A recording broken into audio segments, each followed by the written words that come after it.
8월 25일 광복절입니다. 나라의 일은 그리고 슬픔 속에 있던 이 땅에 광복의 기쁨은 대단한 기쁨이었을 거라고 생각이 듭니다. 그러나 분단의 아픔 속에 70년의 세월을 또 지내오는 가운데 있고 그러는 중에 오늘 우리가 하나님을 섬깁니다. 우리 일상이 다 무너져 버린 것 같고 하나님을 섬기는데 많은 제약이 있고 상상하지 못했던 일들이 지금 우리 눈앞에 펼쳐지고 있습니다. 어떻게 보면 굉장히 어려운 시대에 우리가 하나님을 섬기고 있다. 여태까지 보지 못했던 그런 환경이 아닌가 생각이 됩니다. 저는 오늘 본문 말씀을 통해서 한번 이 시대에 어떻게 살아가는 것이 맞는지, 하나님이 뭘 기대하시는지, 내 삶은 하나님 보실 때 온전한지 한번 생각하면서 은혜를 나누려고 합니다. 한때 TV 드라마를 보시면은 아마 이주일이라는 사람을 아마 여러분 아실 겁니다. 코미디언 가운데 굉장히 자신 있게 못생긴 사람인데 거기에 내가 더 못생겼다고 해가지고 한번 나온 분이 있습니다. 누구냐 하면은 조영남 씨입니다. 둘이서 이제 앉았는데 비슷비슷해요. 이목구비는 뭐 별 차이가 없는데 조금 더 완벽한 사람이 이주일이더라고요. 그래서 내가 더 완벽하다 얘기를 하는데 서로 못생겼다고 하는데 아주 뭐 굉장한 웃음거리가 된 적이 한 번 있었는데, 못난 놈은 서로 쳐다만 봐도 즐겁다 그런 얘기를 합니다. 너는 왜 이렇게 못생겼냐 하면서 낄낄거리면서 어떻게 공감한다는 거죠. 공감. 세계적인 사회학자 제레미 리프킨이라는 사람이 공감의 시대에서 이런 얘기를 합니다. 21세기의 최고의 강자는 누굴까? 공감의 능력을 가진 자다 그랬습니다. 공감의 능력. 어떤 시대에 공감한다는 건 대단히 중요합니다. 우리가 오헬리 단편 소설 가운데 강도와 신경통이라는 것이 있습니다. 우리나라 번역은 아직 안 된 거로 알고 있습니다. 안 됐는데 내용이 이런 내용입니다. 어떤 내용이냐면요. 신경통을 앓고 있는 강도가 자기 약값이 없어요. 그래서 강도질을 하려고 도둑질을 하려고 이제 들어갔습니다. 남의 집에 들어갔는데 들어가지고 칼을 들고서 어떻게 해요? 손들어 한 겁니다. 손들어. 근데 손을 들어야 되는데 그 주인집 깜짝 놀래가지고 손을 들어야 될 입장에 있는 사람이 손을 못 들어요. 왜 못 드냐면 신경통 때문에. 그래가지고 손 들었는데 안 드니까 당신이 왜 손을 안 드냐 기분 나쁘게 내가 들어와서 지금 손 들라고 했는데 왜 안 드냐 이거죠. 그랬더니 이 뭐야 하는 말이 신경통 때문에 내가 지금 이것 때문에 팔을 못 든다고. 근데 자기도 지금 신경통 때문에 여기 들어온 거거든요. 그래서 둘이 앉아서 이제 얘기가 됩니다. 당신은 그럼 신경통 어떻게 치료하냐. 그래가지고 밤새 얘기하다가 그리고 나가요. 그러면서 뭐냐면 공감한 겁니다. 당신도 그것 때문에 아파. 나도 그건데. 그러면서 도둑질 하려고 왔던 사람이 강도질 그만두고 거기서 어떻게 대화하다가 그냥 갑니다. 공감이라는 겁니다. 공감. 이 공감이라고 하는 것이 굉장히 중요한데요.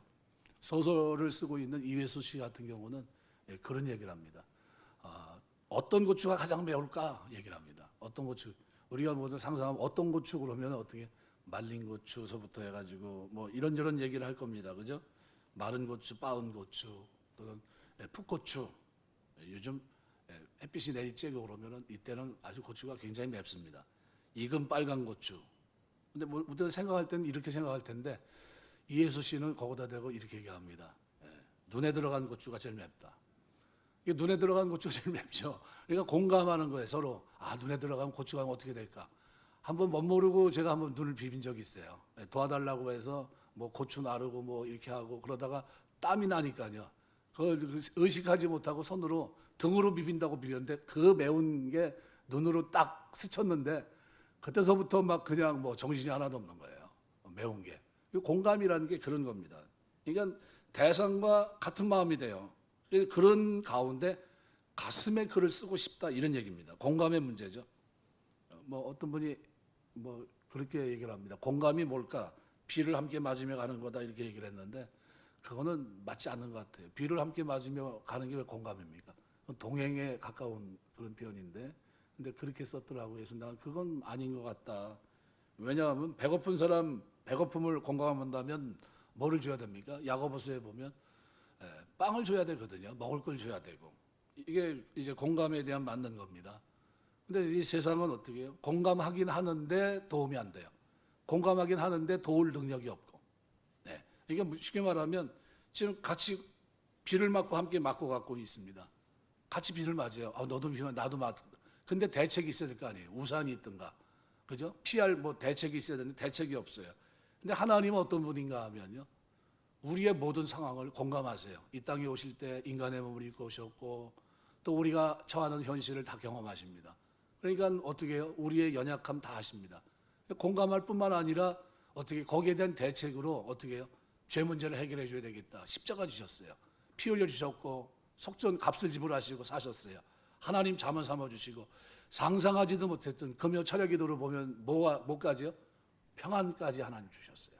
엄청난 평안이에요. 그죠? 우리가 보통 만들어가는 평안 그런 게 아니라 그 평안은 어떻게 단회적인 평안이에요. 십자가 지시고 죽기까지 흘리신 그 피의 보혈의 효과는 어느 정도입니까? 하나님과 화목하게 된 거예요. 화평을 누리게 된 겁니다. 엄청난 평안을 준 겁니다. 결과까지 있어요. 공감하실 뿐만 아니라 우리가 상상하지 못하는 구원과 평안까지 주신 은혜입니다. 예수님은 인간의 몸을 입고 오셔서 우리 죄인들을 공감하실 뿐만 아니라 연약함을 채우려 하시고 다 이해하시고 마침내 십자가에서 보혈의 피를 흘려주셔서 우리에게 새 생명의 생명을, 부활을, 그리고 영생을 우리에게 선물로 주십니다. 요한복음 2장 24절, 사망에서 생명으로 옮기는 이와 같은 은혜를 우리에게 베푸신 거예요. 자, 공감 능력이 있는 것과 공감 능력을 가지고 마지막에 어떤 결과를 만든 것하고는 다릅니다. 이러면 그래서 저는 시편을 몇 년, 한 3년 강의를 했는데요. 강의하면서 그때 그런 생각을 했어요. 히브리어 단어 가운데 어떤 단어가 제일 좋을까? 샤마흐란 단어가 제일 좋더라고요. 왜냐하면 하나님이 나의 기도를 들으시고 응답하시는 걸 말합니다. 다윗이요, 얼마나 많이 기도하는지 몰라요. 뭐 아주 기도의 방법이 다양하게 돼 있어요. 어떤 때는 밤새 주야로 기도하고 있고요. 어떤 때는 어떻게 금식하며 있고요. 어떤 때는 어떻게 해요? 뭐 고통 때문에 기도하고 있고요. 환난 때문에 기도하고 늘 그 모습이 뭐예요? 기도하는 모습이 기도하는 모습. 그런데 그때마다 나오는 말이 뭐냐? 하나님이 나의 기도를 들으셨습니다. 들으셨다는 이 샤마흐라는 단어가요, 듣기만 한 게 아니에요. 공감하는 거에 거기서 그치지 않습니다. 듣고 행동으로 옮기는 것까지 포함된 단어예요. 그래서 저는 성경에서 그 단어가 제일 좋다고 생각해요. 하나님이 저와 여러분의 기도를 들으시고 응답하시는 역사가 있게 되시길 주의 이름으로 축원합니다. 오늘 디모데서는요, 예배소에서 목회하는 디모데에게 바울이 보낸 편지입니다. 1장에서는 선한 싸움 싸우고 자기 간증을 통해서 믿음과 착한 양심을 가지라고 말하고 있고요. 2장에 들어가면서 목회를 해야 될 디모데에게 네가 제일 우선적으로 시간상으로도 그리고 내용상으로도 제일 으뜸으로 쳐야 될 것이 뭐냐? 네, 그거를 얘기합니다. 그래서 그러므로 내가 첫째로 권하노니, 이 첫째라는 단어, 프로톤이라는 단어가 시간적인 의미의 처음, 그리고 어떻게 중요도에 있어서 으뜸을 얘기합니다. 그럼 우리 신앙생활하면서 바울이 디모데에게 뭐라고 얘기합니까? 거기 지금 초기 영지주의 등장하면 이단들이 등극하고 이단들 때문에 난리가 나고 했는데 제일 네가 목회하면서 우선적으로 둬야 될 것이 뭐냐? 그 기도라는 거예요. 제일 첫 자리에 뭐가 있어야 돼요? 첫 시간에 기도, 그리고 가장 가치 있는 으뜸으로 채야 될, 중요히 여겨야 될 것이 뭐냐? 기도라는 겁니다. 그러면서 그걸 또 어떻게 해요? 권한다는 거예요. 파라칼라오라는 이 단어는 현재 능동태로 되어 있습니다. 계속과 반복을 나타내요. 계속적으로 현재형입니다. 그러니까 바울은 디모데에게 기도의 중요성과 기도의 권면을 계속 해왔던 겁니다. 네가 지금 예배소 교회에서 목회를 하는데 네가 우선적으로 시간상으로도 제일 먼저 해야 되고 중요하게 취급해야 될 제일 중요한 것이 뭐냐? 기도라는 겁니다. 기도와 간구와 도구와 감사를 모든 사람을 위해서 하고 특별히 위정자를 위해서 하라는 겁니다. 바로 그 내용을 담고 있습니다. 인생은요, 현재가 제일 중요합니다. 현재를 어떻게 살아가느냐 하는 것이 굉장히 중요해요. 현대시의 모차르트라고 극찬받는 사람이 있습니다. 비스와바 심보르스카라는 사람인데요. 이 사람의 이 시 가운데 두 번은 없다라는 시가 있습니다. 1996년 노벨 문학상을 수상한 폴란드 사람인데, 내용은 그 앞부분만 보면요, 이렇게 되어 있습니다. 두 번은 없다. 지금도 그렇고 앞으로도 그럴 것이다. 그러므로 우리는 아무런 연습 없이 태어나서 아무런 실습 없이 죽는다.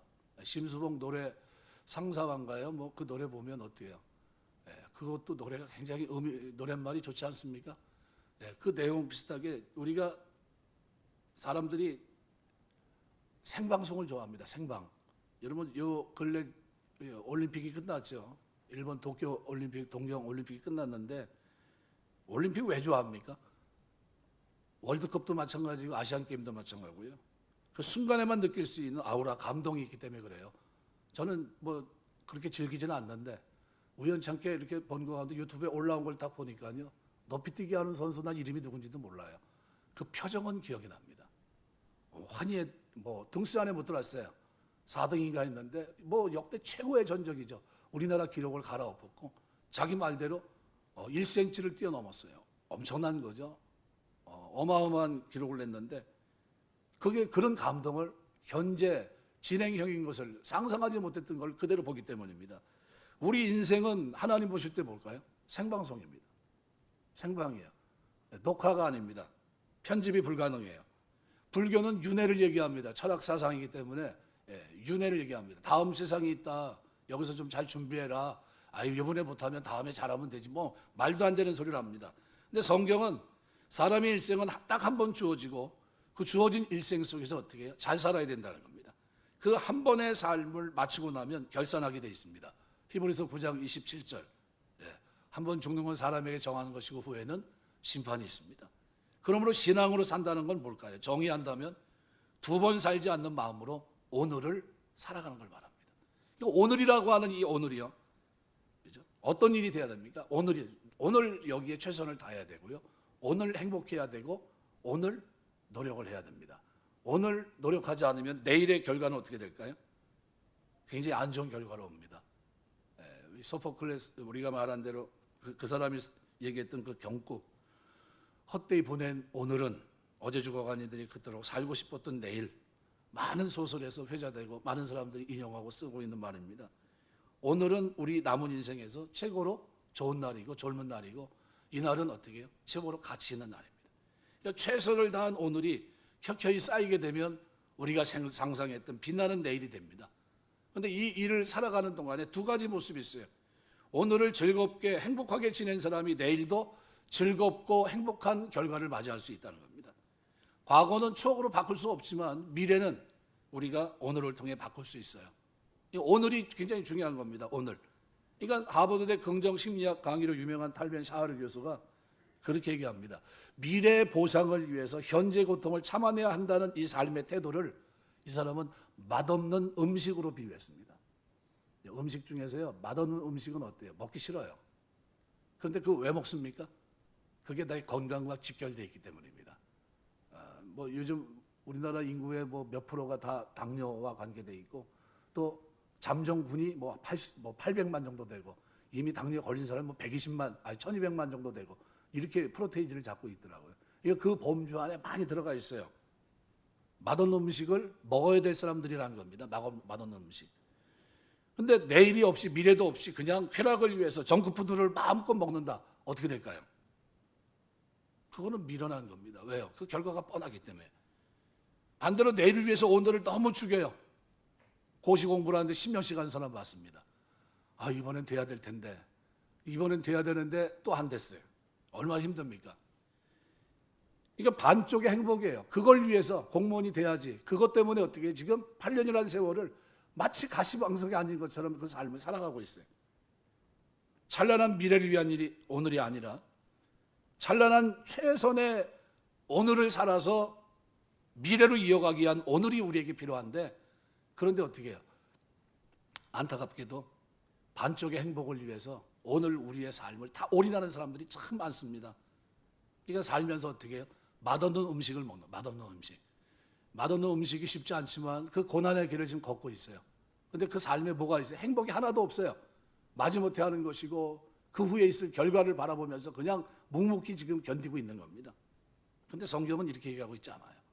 성경은 그 과정도 감사하고 행복해야 되지만 결과도 행복해야 된다는 거예요. 무슨 얘기냐면요. 오늘 우리가 경험하고 있는 이 나라는 지금 우리가 기도하지 않은 결과로 오늘 본문은 말씀합니다. 무슨 얘기냐면요. 첫째로 왜 사도 바울이 디모데에게 이 얘기를 했냐. 바로 우리의 기도가 결국은 하나님의 뜻을 이루는 데 중요하기 때문입니다. 여기 뭐라고 되어 있냐면 3절에 이것이 우리 구주 하나님 앞에 선하고 받으실 만한 것이니 하나님 모든 사람이 구원을 받으며 진리를 아는 데 이르기를 원하시느니라. 왜 우리가 기도합니까? 그럼 이게 뭐예요? 이유입니다. 이것이 이유예요. 왜 이 기도를, 우리가 네 가지 기도가 오늘 본문에 등장합니다. 그죠? 간구, 기도, 도고, 감사. 이 누굴 위해서 합니까? 모든 사람을 위해서. 또 인간과 높은 지에 있는 모든 사람을 위해서. 왜 합니까? 경건과 단정함과 고요함과 평안한 생활을 하려고. 경건은 뭡니까? 하나님의 예배드리는 일상이 무너지면 안 되는데 지금 그게 무너졌어요. 그럼 거꾸로 얘기하면 무슨 얘기입니까? 기도하지 않았다는 얘기예요. 이걸 놓고 매달리지 않았다는 얘기입니다. 그러니까 이걸 안 했다는 거예요. 또 평안한 생활을 하기 위해서 평안함, 그죠? 여러분 이 평안함이라고 하는 것이요.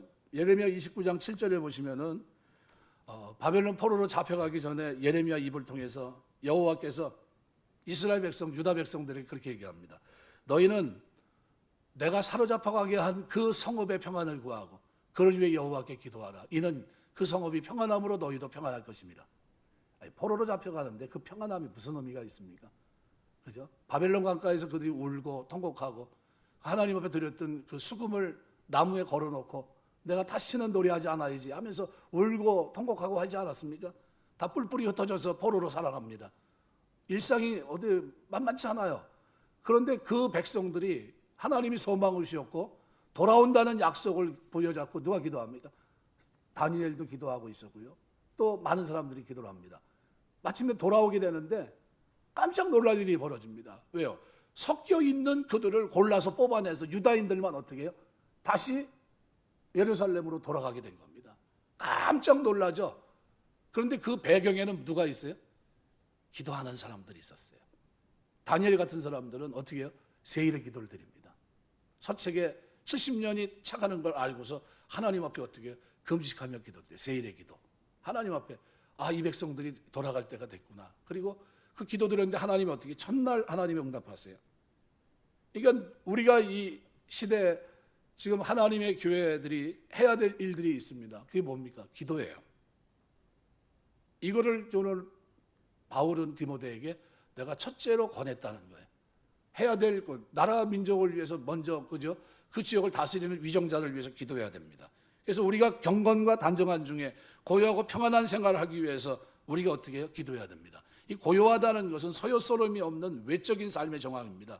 고요하다, 에레몬이란 말은 광야 빈들, 에레모스라는 단어 형용사입니다.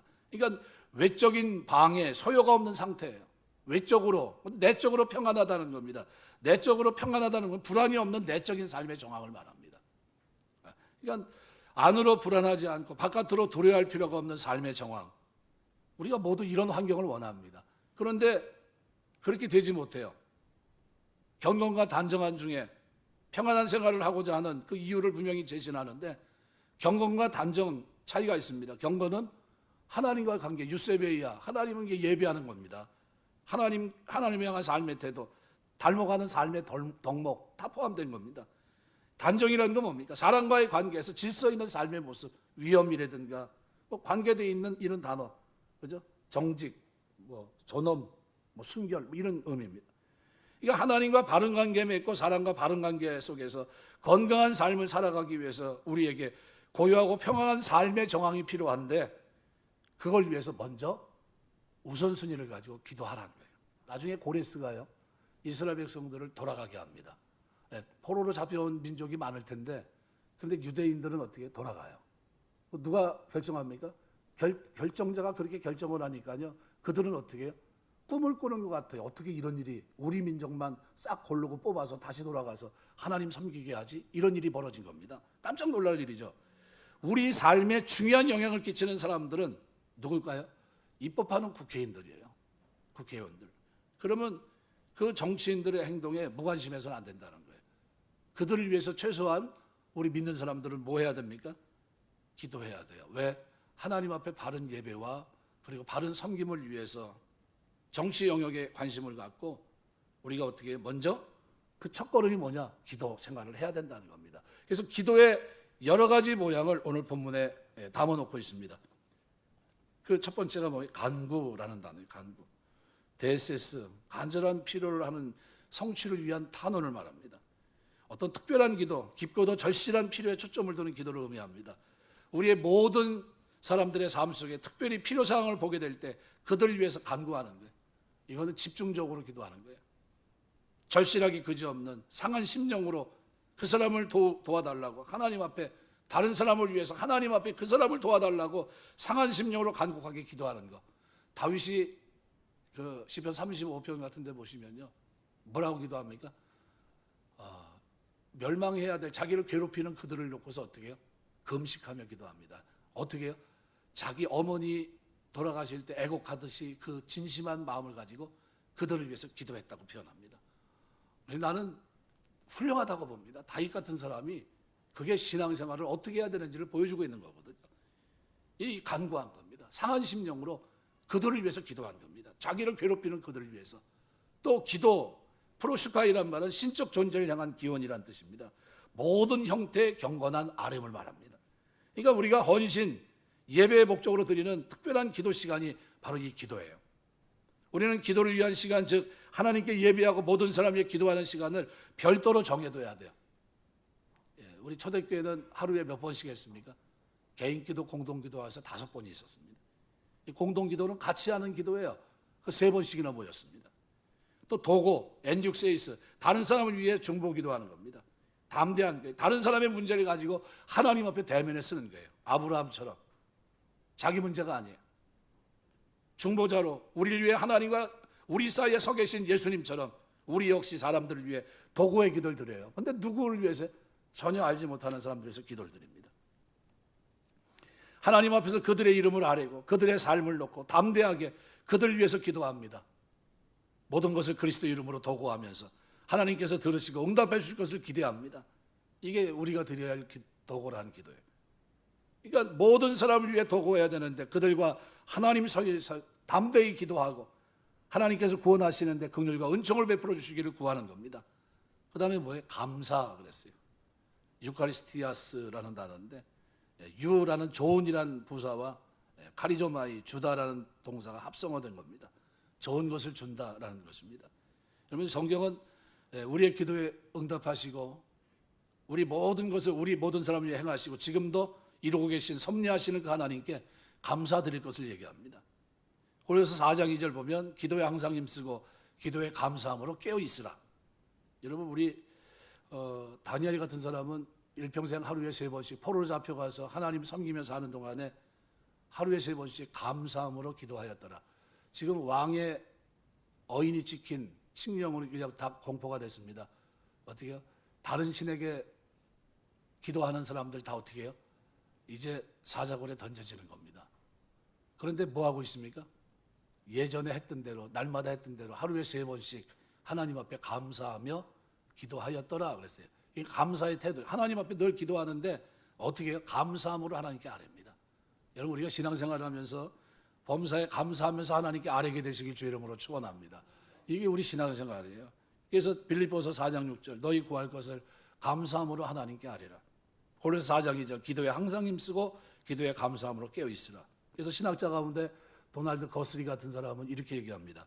국가에 대한 그리스도인의 자세는 매우 중요합니다. 공적 지위에 있는 사람들이 타락했든 안 했든 간에 그들은 우리의 기도 제목이 되어야 되는데, 왜냐하면 이렇게 함으로 믿는 국민들은 나라 일에 영향력을 끼치기 때문입니다.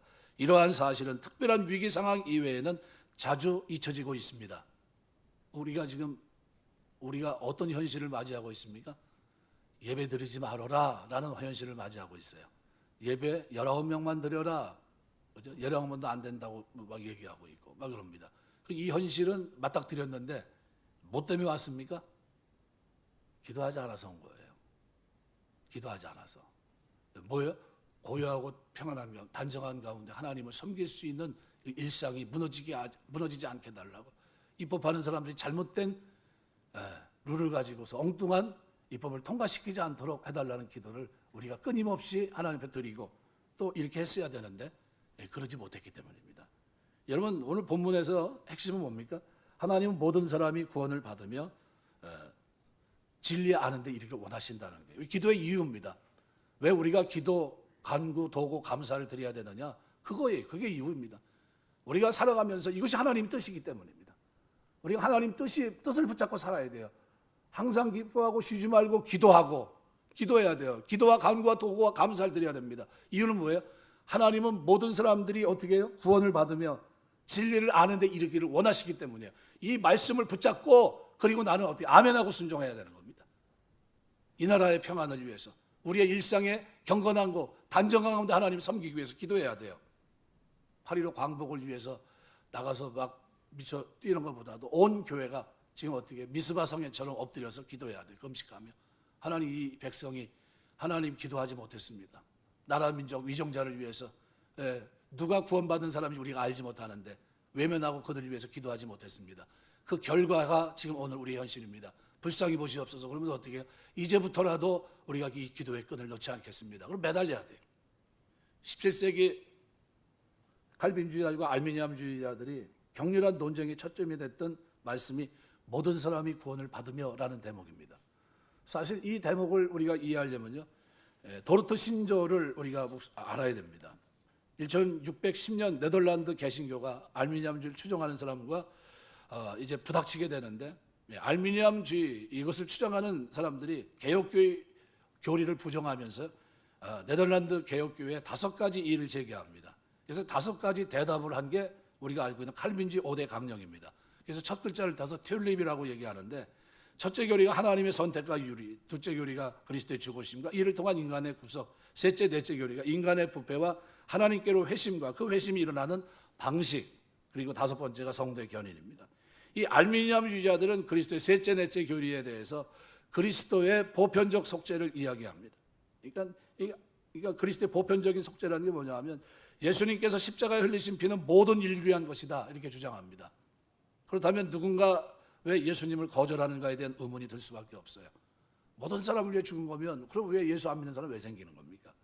여기 알미니암주의자들이 이 사람들은 가항적 은총, 그러니까 뭐 하나님께서 주시는 구원의 은총을 거부할 수 있다라고 본 겁니다. 얼마든지 거부할 수 있다. 하나님이 죽었다 할지라도 거부할 수 있다, 이렇게 본 겁니다. 하지만 하나님께서 사람을 구원하시기 위해서는 그리스도의 속죄가 반드시 유효해야만 합니다. 그 피가 헛되지 않다는 거죠. 그렇지 않으면 백신을 맞아도 코로나에 걸리는 것처럼 그리스도를 믿는 믿음을 가져도 누군가는 구원받지 못하게 될 것입니다. 그러므로 예수님께서 흘리신 피는 모든 사람을 구원할 만큼의 효과는 있지만 모든 사람들에게 적용되지 않고 하나님께서 택하신 자들의 100% 구원을 위해서 그리스도의 피가 작용한다는 게, 이것이 그리스도의 제한된 속죄를 말합니다. 우리 아마 개혁교회는 그래서 여기에 근거합니다. 그래서 우리가 알고 있는 하이델베르크 신앙 고백서가 이때 이제 만들어져요.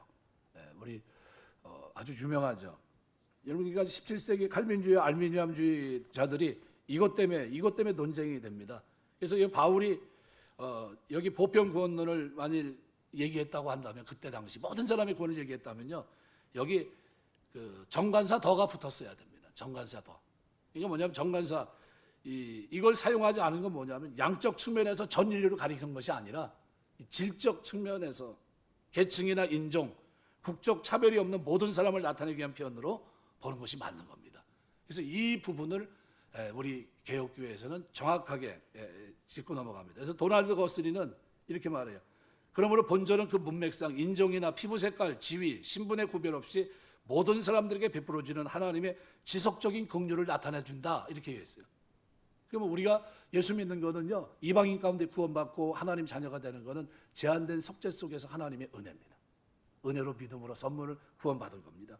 그러니까 만민 구원의 타당성을 나타내는 증빙 구절이 아닙니다.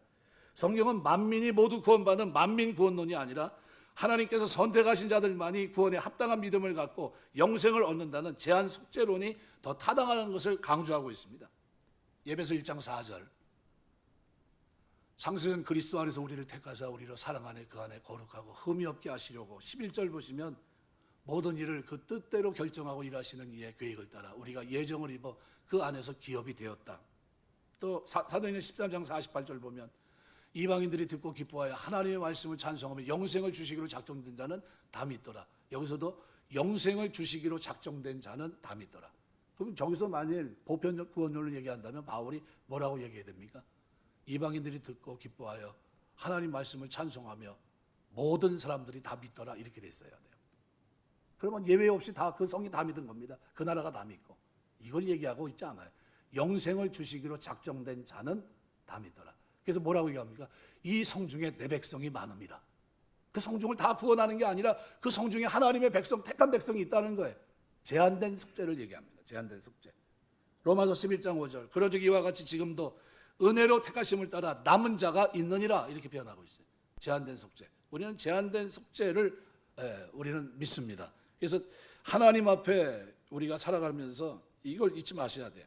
그러니까 하나님께서는 우리의 구주이시고 모든 사람이 구원을 받기 원하세요. 피부, 인종 이걸 다 뛰어넘어서 낮고 천하든 누가 상관없이 모든 사람들이 뭐를 하기 원하시냐? 진리를 아는 데 이르기를 원하십니다. 이 진리, 아레데이아라는 이 단어인데 여기서 말하는 진리는 뭘까요? 하나님은 한 분이시고 모든 사람을 위한 속전으로 자신을 드린 중보도 오직 한 분이라는 진리. 모든 사람은 예수 그리스도의 죽으심을 통해 죄와 죽음과 다가올 심판으로 구원받을 수 있다는 이 진리, 이걸 말합니다. 하나님께서 인간을 너무나 사랑하시기 때문에 그분은 인간이 구원받을 수 있는 길을 제공합니다. 그래서 요한복음 14장 6절 보면 예수께서 가라사대 내가 곧 길이요 진리요 생명이니, 정관사가 붙어 있어요. 더, 그죠? 그가 유일한 길, 유일한 진리요, 유일한 생명이라는 겁니다. 나로 말미암아 저는 아버지께 올 자가 없어요. 모두를 위해서 우리가 기도해야 될 이유는 누가 하나님의 백성인지 몰라요. 깜깜합니다. 누군지 몰라요. 그래서 우리는 어떻게 해요? 기도의 끈을 놓지 말아야 돼요. 왜요? 기도와 간구와 도구와 감사를 하되, 이것이 우리 일에 구원받은 사람들의 첫 번째 일, 그리고 가장 중요한 일, 첫 시간 가장 중요한 일, 그게 돼야 된다는 거예요. 내가 신앙생활하는 동안에도, 네가 목회하는 동안에도 그게 첫 번째, 첫 시간, 그리고 가장 중요한 일이라는 거예요. 기도의 끈을 놓지 말라는 거예요. 사무엘상 12장 23절 보면 나는 너희를 위해 기도하기를 쉬는 죄를 여호와께 결단코 범치 않겠다. 너희를 위해 기도하는 죄, 자기를 위한 겁니까? 아니에요. 이스라엘 백성을 향해서 기도하는 죄. 가끔 그런 얘기를 합니다. 정치판이 왜 이 모양인가? 이 얘기를 하는데 비판해요. 그런데 우리는 그 비판하기 전에 우리는 뭐부터 해야 됩니까? 나는 기도하고 있느냐라는 질문을 던져야 됩니다. 하나님은 저들이 어떻게 해요? 모든 사람들, 하나님 제한된 속죄 쪽에서 진리를 알고 구원에 이르러야 될 그 사람들이 진리를 아는데 이르기를 원하십니다. 왜 기도합니까? 저들이 진리를 아는데 이르기 원하기 때문이에요. 이 원한다는 텔레이란 말은 현재 능동태로 되어 있습니다. 하나님이 끊임없이 원하기 때문에 지속적으로 원하십니다. 하나님이 이 땅에 아직도 구원받고 진리를 알고 그들이 돌아오기를 원하신다는 게, 왜 기도합니까? 왜 기도와 간구와 도구와 감사를 드리면서 그것이 우리의 첫 시간, 우리의 살아가는 동안 가장 중요한 일이 되게끔 해야 됩니까? 이유는 왜요? 하나님이 저들이 구원, 진리를 아는데 이르기를 원하시기 때문이에요. 그러니까 기도해야 돼요. 여기 진리를 아는데 요한복음 10장 3절 보면 영생은 곧 유일하신 참 하나님과 그를 보내신 자 예수 그리스도를 아는 것이니라. 안다는 에피그노신이란 말은요, 강의적인 의미로 사용된 접도 에피 그리고 그노시스, 지식이란 단어의 합성어입니다. 무슨 얘기냐면 진리에 대한 충만한 지식을 말해요. 진리에 대한 충만한 지식. 바울은 디모데에게 인종, 계층, 국적을 초월해서 모든 사람을 위한 중보 기도를 하라고 부탁하는 이유는 바로 그들로 하여금 구원과 진리에 대한 충만한 지식에 도달하게 하는 것이 거룩하신 하나님이 원하는 바이기 때문이라는 거예요. 그러면 우리가 왜 기도해야 됩니까? 왜 당신은 그렇게 기도합니까? 왜 교회 나가는데 왜 이렇게 기도를 많이 합니까? 얘기하면 뭐라고 얘기합니까? 하나님이 그걸 원하시기 때문이라는 거예요. 그럼 왜 이 일상이 왜 이렇게 됐습니까? 라는 대답도 나옵니다. 왜요? 왜 이렇게 됐습니까? 기도 안 하니까요. 진짜 기도 안 해요. 목사인 저도 기도를 그렇게 많이 못 드리지만 진짜 요즘 요 시대는요, 진짜 사랑이 식어진 것 같아요. 나라 민족을 사랑하지 않는 것 같아요. 그런데 민족 사랑하고 그건 뒤로 놓고요, 진짜 뭐부터 생각해야 되냐면 하나님이 원하시기 때문에 기도하는 겁니다. 한번 따라서 하시면, 기도는 하나님이 원하시기 때문에 한다. 예, 하나님 원하셔야 하는 겁니다. 우리의 일상을 위해서, 야, 그거 널 위한 거야. 내가 너 도와줄게. 샤마우야, 샤마우. 너 기도하면 내가 들어줄게. 너의 평안함과 단전한 고요하고 단정한 가운데, 경건한 가운데 하나님 섬길 수 있게 내가 도와줄게. 그런데 기도를 안 하는 거예요. 그래서 다가온 일생이 뭡니까? 지금 우리 현실, 우리가 경험하고 있는 이 일상입니다. 상상하지 못했던 일, 내적인 불안함, 외적으로 소요 속에서 하나님 앞에 경건하게 섬길 예배가 무너지고 있는 이 현실을 지금 보고 있는 거예요. 그런데도 기도하자고 하나요? 그런데도 기도의 자리로 나가려고 하잖아요. 오늘 이 얘기를 하면서요, 2장 1절에서 7절이 첫 번째 외침인데요, 그런데 8절에 보면 뭐라고 얘기하면, 그러므로 각처에서 남자들이 분노와 다툼이 없이 거룩한 손을 들어 기도하기를 원하노라. 이 정도 되면 남자들은 뭐 들립니까? 칼, 창, 화살 뭐 이런 거 들고 나갈 거예요. 싸우자고. 네가 뭔데 우리 일상을 이렇게 무너뜨리냐. 요즘 뭐예요? 총 가지고 나갈 거예요. 근데 뭐라고 얘기합니까? 성경은 그렇게 하지 말라는 거예요. 뭐 하지? 하나님 앞에 기도하면, 샤마, 내 기도가 너희가 기도한 기도를 나는 듣고, 나는 듣기만 하는 사람이 아닌데 공감만 하는 분이 아니라는 거예요. 우리 하나님은 뭐까지요? 우산도 받쳐주실 분이고 환경도 바꿔주시는 분이라는 거예요. 그 하나님 앞에 어떻게 해요? 일상으로, 그 평안한 일상을 위해서 우리가 부르짖고 기도해야 된다는 거예요. 기도와 간구와 도구와 감사를 하나님 앞에 드려야 된다는 거예요. 그것을 우리에게 오늘 본문에서 말씀하고 있는 겁니다. 말씀 맺겠습니다. 왜 기도합니까? 라는 2절, 이는 우리가 모든 경건과 단정한 중에 고요하고 평안한 생활을 하기 위함이다. 자, 이게 공감하신 하나님이 기도해라 그럼 내가 들어줄게. 시편에서 계속 강조하는 다윗이 뭡니까? 기도할 때마다 나의 기도를 들으셨습니다. 다윗이 그렇게 고백하는 고백이 뭡니까? 하나님 내 기도를 들으시고 응답하심으로 내가 돌아간다는 거예요. 압살롬 발람으로 그가 맨발로 도망갑니다. 뭐 비류들이 자기를 향해서 어떻게 해요? 조롱합니다. 피를 흘린 자요 하나님의 심판을 받았도다 막 그러면서 비난합니다. 측근에서 뭐라 합니까? 죽일까요? 그런데 뭐라 해요? 가만둬라, 하나님이 시켰다 그러면서 갑니다. 가면서 뭐 기도하고 있냐면 다윗은 그럽니다. 하나님, 내가 안식일을 기억합니다. 백성을 끌고 안식일에 하나님 앞에 예배했던 그 일상으로 돌아갈 수 있도록 하나님 나를 축복해달라고 기도합니다. 그리고 반란인데 어떻게 해요? 그들 앞에서 주모했던 사람의 그 괴계, 그 잘못된 도모가 무너지게 해달라고 기도했는데 그대로 어떻게 돼요? 무너집니다. 그리고 뭐가 다시 회복돼요? 하나님 앞에 예배하고 경건하게 섬겼던 그 일상이 다윗에게 그대로 다시 펼쳐져요. 다윗 언약을 붙잡고 기도하면서 다윗이 하나님 앞에 뭘 고요하고 단정한 가운데 하나님을 섬길 수 있는 그 일상을 나는 지금 그리워합니다. 뭐요? 성전에 올라가면서 내가 성전에 백성을 이끌고 올라가며 찬송하며 그 하나님을 노래했던 그 장면, 하나님 내가 그 자리로 내가 가야 되는데 이게 뭡니까? 그러면서 기도하는 거예요. 오늘 우리가 드려야 될 기도가 뭘까? 오늘 본문은 우리에게 너희가 기도하면 나는 공감만 하는 사람이 아니야. 이 시대가 공감 능력이 있어야 산다고 표현하는 그 시대에 우리가 살고 있지만 우리 하나님은 우리의 처지 환경만 보고 계신 분이 아니에요. 도와줄 능력과 힘을 모든 걸 갖고 계신 분입니다. 그 하나님 앞에 우리의 태도를 다시 봐야 돼요. 나는 지금 어떻게 하고 있는가? 그 하나님께 기도하고 있는가? 그 하나님께 부르짖고 있는가? 그 하나님께 간구하고 있는가? 그 하나님께 감사하며 기도하고 있는가? 이 틀을 우리가 잊어버리고 있지는 않는가? 참 감사한 거는요, 어려우니까 환난 날에 나를 부르라 내가 너를 건지리 내가 나를 영화롭게 하리라. 청계산에 지금 기도에 불이 붙었다고 그러더라고요. 산에 오랜만에 산기도가 붙었대요. 불이 뭐 때문에 붙었겠어요? 하도 힘드니까, 어쩌지 못하니까, 이제 방법이 없으니까. 여러분, 우리가 이 시대에 살고 있어요. 이 시대 뭐 때문에 이렇게 됐느냐? 내가 기도하지 않았어요.